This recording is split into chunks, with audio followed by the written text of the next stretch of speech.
regardez Bonsoir Paris. Merci d'être avec nous pour votre nouveau numéro de votre rendez-vous 100% Info Service. Votre santé consacrée à l'une des conséquences de la crise sanitaire et du confinement, le développement de comportements addictifs, notamment pour ceux qui sont en télétravail. On en parle avec notre invité Alexis Péchard. Bienvenue. Merci. Et bonsoir. Merci beaucoup d'être avec nous. Vous êtes addictologue. Tout d'abord, quelles sont les addictions les plus développées pendant cette période de confinement? Alors on a un peu de recul hein, maintenant entre le premier confinement et ce nouveau confinement qu'on vit maintenant.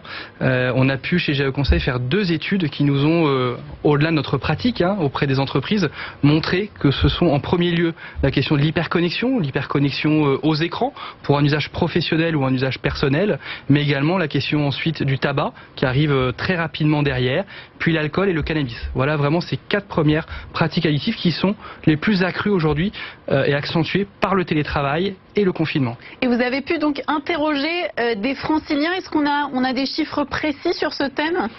Alors on a effectivement un certain nombre de chiffres. On voit surtout qu'au niveau des franciliens, c'est surtout la question du télétravail. Les franciliens télétravaillent davantage que dans les autres régions.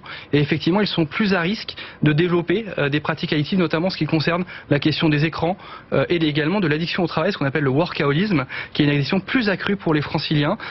Pourquoi? Parce que le télétravail est quasiment pratiqué de plus de 10 points pour eux que par rapport aux autres régions françaises. Alors pour un peu développer, pour qu'on comprenne bien ces addictions, quand vous dites l'addiction aux écrans, c'est qu'on n'arrive plus à décrocher tout simplement. Exactement. On n'arrive plus à rendre son cerveau disponible pour autre chose. On est ultra connecté en pensant qu'on va être dans une performance plus accrue.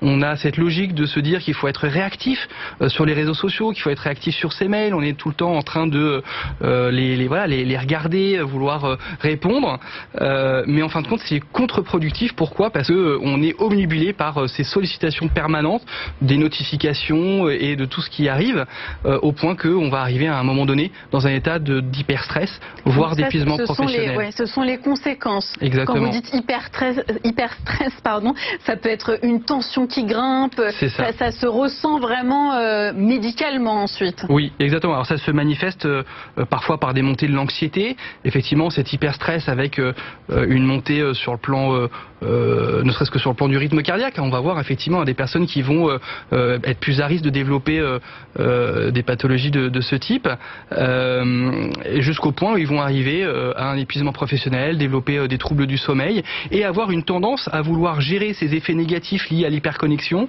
par la consommation de produits psychoactifs dans une logique plutôt de dopage. Vous voyez, l'idée de tenir et d'arriver à gérer ces effets négatifs autrement, pour compenser. Et qu'est-ce qui fait qu'on développe particulièrement ces addictions durant cette période? C'est parce qu'on est enfermé chez soi, que l'ambiance est anxiogène?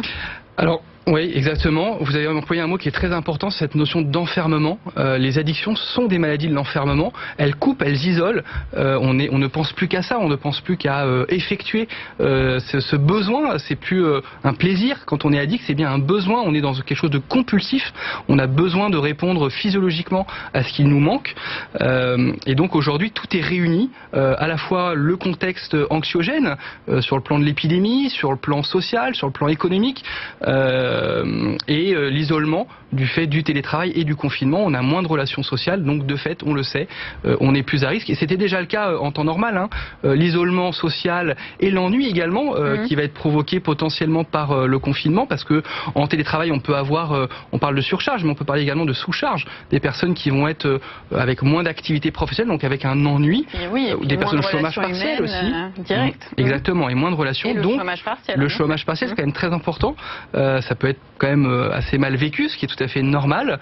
Donc effectivement, ce sont des facteurs de risque très importants de développement des pratiques addictives. On va maintenant s'intéresser aux solutions, justement. Comment s'en prémunir, comment anticiper justement avant d'arriver dans une situation où on est complètement la tête sous l'eau, où on n'arrive plus à s'en sortir. Le plus important, c'est de garder et d'essayer de maintenir une hygiène de vie la plus correcte possible. Ça veut dire quoi? Ça veut dire se poser un cadre quand on va au travail en temps normal, c'est-à-dire en tout cas avant avant la crise, que l'on connaît aujourd'hui maintenant depuis plusieurs mois. L'idée, c'est d'avoir des horaires avec un début et une fin, de prendre une vraie pause déjeuner, d'avoir une hygiène sur le plan, ne serait-ce que de l'hygiène corporelle, c'est-à-dire se continuer. Se laver, tout simplement. Mais ça paraît anecdotique de le dire, mais je pense à un patient non, mais c'est vrai, qui me dit, mais je suis en télétravail, maintenant je me douche tous les 2 jours ou tous les 3 jours. Ouais. Faut pas trop se laver, non. C'est pas bon pour la santé. Ou cette idée de je m'habille en haut, je m'habille pas en bas. Parce que finalement je suis convivial où on ne me voit pas. Il y a beaucoup de gens qui le font. Ouais. Oui, en effet, devant l'ordi, on voit que ça. Je vous rassure, moi je suis habillée en bas. Et tout ça, ça participe aussi à un moment donné, l'estime de soi, parce que le regard des autres est quand même très important à un moment donné. Donc voilà, c'est tout ça qui va être... Ce sont des choses simples en plus à mettre en place. Exactement. Se mettre un cadre, il faut se donner une certaine rigueur. Est-ce que les entreprises ont un rôle à jouer justement? Parce que finalement, les managers sont à distance, l'entreprise devient très peu présente dans le quotidien du salarié, alors que pourtant, il travaille toujours. Elles ont un rôle qui est essentiel.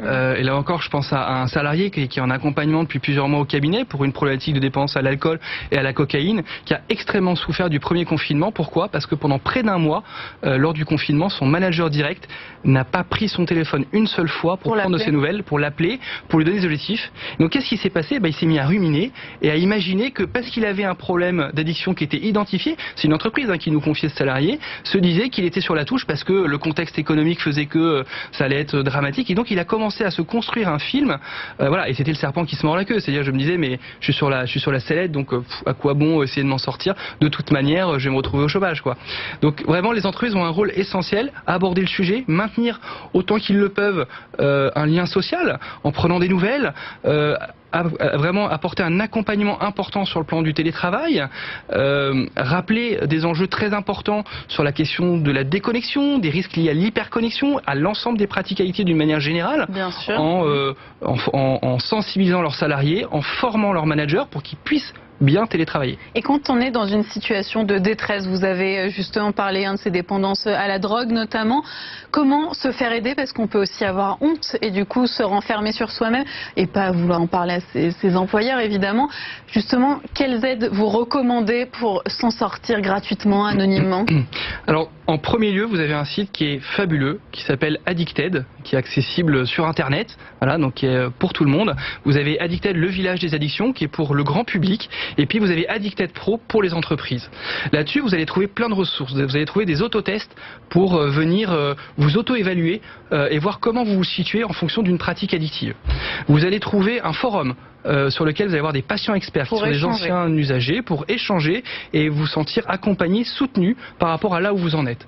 Vous allez également trouver un annuaire qui va venir géolocaliser France entière toutes les structures d'aide, de soins spécialisées en addictologie qui sont des structures gratuites.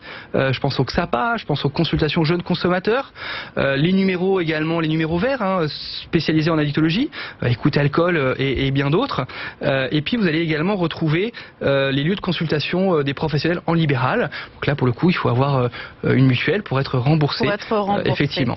Merci beaucoup, Alexis Péchard, pour ces précieux conseils. Et c'est important, on vous donnera toutes les infos, évidemment, sur les réseaux sociaux. Si vous n'avez pas pu tout noter, c'est important de ne pas rester seul si vous êtes dans cette situation d'addiction, de détresse et de se faire aider. C'est très important. Merci beaucoup à vous. Merci beaucoup. On passe aux 3 infos de votre santé.